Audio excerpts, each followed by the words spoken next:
نحمده ونصلي على رسوله الكريم اما بعد.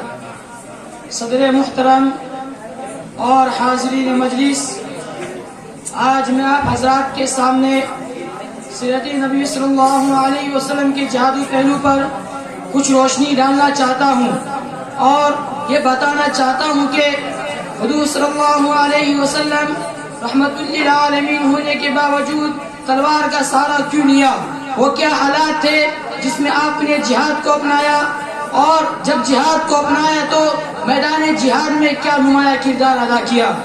اس لیے کہ حضور صلی اللہ علیہ وسلم کی وہ سیرت نامکمل ہے جس میں آپ کی جہادی پہلو کو بیان نہ کیا جائے. حضور صلی اللہ علیہ وسلم کی وہ سیرت نامکمل ہے جس میں آپ کے غزوات کو بیان نہ کیا جائے. حضور صلی اللہ علیہ وسلم کی وہ سیرت نامکمل ہے جس میں آپ کی جنگی قیادت اور سپہ سالاری کو بیان نہ کیا جائے.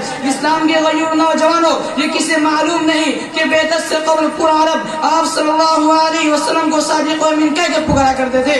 ہر خاندان، ہر قبیلہ والے کے نزدیک آپ کی بے پناہ عزت تھی، آپ کا ایک مقام تھا، ذرے ذرے کو آپ سے محبت تھا، پیار تھا. لیکن جب اسلام فران کی چوٹی سے نمودار ہوا اور تاجدار بطحہ نے جب توحید کا اعلان کیا تو تمام مشرکین عرب آپ کے مخالف ہو گئے، اپنے پرائے ہو گئے، دوست دشمن ہو گئے. ہر طرف دشمنی کی آگ بڑک اٹھی اور پھر کیا تھا، ظلم کا سیلاب امٹ پڑا. آپ کو اور آپ کی رسالت کا اقرار کرنے والے کو طرح طرح کی ہدیتیں دی جانے لگی. صحابہ کرام پر ظلم و ستم کے پہاڑ توڑے جانے لگے اور مصیبت و بربریت کا وہ تیز طوفان اٹھا کے انسانیت کانپ اٹھتی تھی. کمزور و بے سہارا مسلمانوں کو صرف قبول اسلام کے جرم میں وہ سزائیں دی جاتی جن کی تاریخ میں کوئی مثال نہیں ملتی. کہیں حضرت بلال رضی اللہ تعالیٰ عنہ کے گلے میں رسی ڈال کر گھسیٹا جاتا تو کہیں حضرت عمار بن یاسر کو آگ کی گرم انگاروں پر لٹا کر وہ سزا دی جاتی کہ جن سے بدن کا روحاں کھڑا ہو جاتا. اس حالت میں جہاں حضرت صلی اللہ علیہ وسلم حضرت عمار پہ گزرتے تو بے چین ہو جایا کرتے اور فرماتے یا نار کونی بردا وسلام علی عمار کما کونت علی ابراہیم، کہ آگ عمار پر سلامتی کے ساتھ ٹھنڈی ہو جا جس طرح تو حضرت ابراہیم علیہ السلام پر ٹھنڈی ہوئی تھی. حضرت عمار کی والدہ حضرت سمیہ رضی اللہ تعالی عنہ بہت بری اور ضعیف عورت تھی. یہ بھی مشرکین مکہ کے ظلم و ستم سے نجات نہ پا سکی. ابو جہل نے ان کی شرمگاہ میں ایک دن اس دور سے بچی ماری کہ وہ وہیں شہید ہو گئی.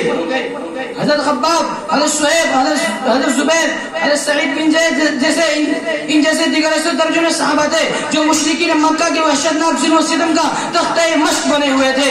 جس قدر اسلام پھیلتا جاتا تھا اور مسلمانوں کی تعداد بڑھتی جاتی تھی اسی قدر کفار مکہ کا غزو و غضب اور بڑھتا جاتا تھا، یہاں تک کہ مکہ کی سرزمین مسلمانوں پر تنگ کر دی گئی. اللہ کا نام لینا دشوار کر دیا. ہدیہ کے سینکڑوں دیوی دیوتا کے پجاریوں نے دائی حق کے خاتمہ کا فیصلہ کر لیا. تو اللہ تعالیٰ نے مسلمانوں کو نبوت کے 13 سال کے بعد ہجرت کا حکم دیا اور تمام صحابہ کرام مجبور ہو کر مکہ کی املاک و جائیداد کو چھوڑ کر مدینہ منورہ کی طرف ہجرت فرما گئے تاکہ وہ آزاد رہ کر اللہ کی عبادت کر سکے. لیکن یہ اسلام کے دشمن مشرکین مکہ کا دل ابھی ٹھنڈا نہ ہوا، ان کی مخالفت اور تیز تر ہو گئی. یہود مدینہ منافقین اور دیگر قبائل سے مل کر مدینہ پہ حملہ کی تیاریاں شروع کر دی. اگر مسلمان یہاں بھی چپ چاپ بیٹھتے تو یقیناً بھیڑ بکریوں کی طرح دبا کر دیے جاتے.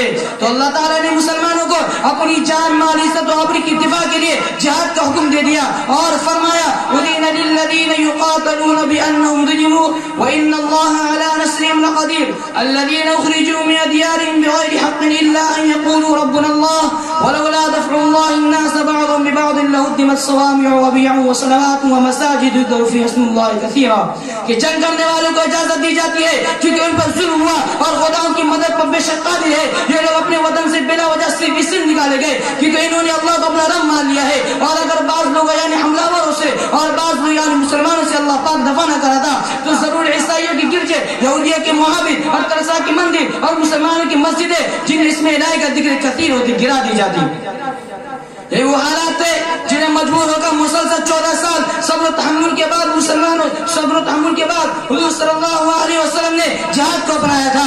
اس پر یورپ کے مشہور عامل ڈائس شہادت دیتے ہوئے لکھتے ہیں کہ اب تک محمد صلی اللہ علیہ وسلم اپنے دین کی اشاعت صرف تبلیغ و تلقین ہی کے ذریعے کر رہے تھے. لیکن اب بے رحمی کے ساتھ اپنے آبائی وطن سے نکال دیے جانے کے بعد جب غیر منصف انسان نے ان کی آسمانی پیغام اور ان کی دل کی پکار کو سننے سے انکار نہیں کیا تھا بلکہ اپنی بات پر قائم رہنے کی پاداش میں ان کے خون کا پیاسا ہو گیا تھا. عزیز دوستو، اس میں کوئی شبہ نہیں کہ اسلام امن و امان کا پیغام لے کر آیا ہے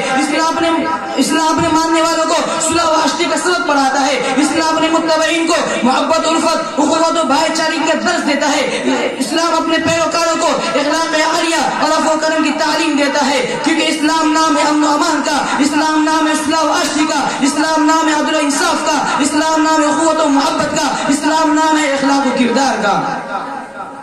اسلام کو شرف فساد خوبصورتی و صفائی سے کوئی واسطہ نہیں.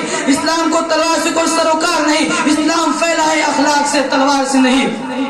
پورے دور نبوت میں ایک بھی واقعہ ایسا نہیں کہ قبول اسلام کے لیے کسی کی گردن تلوار چلائی گئی ہو, کسی کو اسلام کے لیے مجبور کیا گیا ہو. اگر تمہیں اس کا یقین نہیں ہے تو پھر ہمیں بتاؤ کہ ابو بکر جیسے وجی انسان کو اسلام پہ کس نے مجبور کیا؟ حضرت عثمان غنی جیسے صاحب ثروت شخص کو اسلام پہ کس نے مجبور کیا؟ الحمدللہ رب العالمین.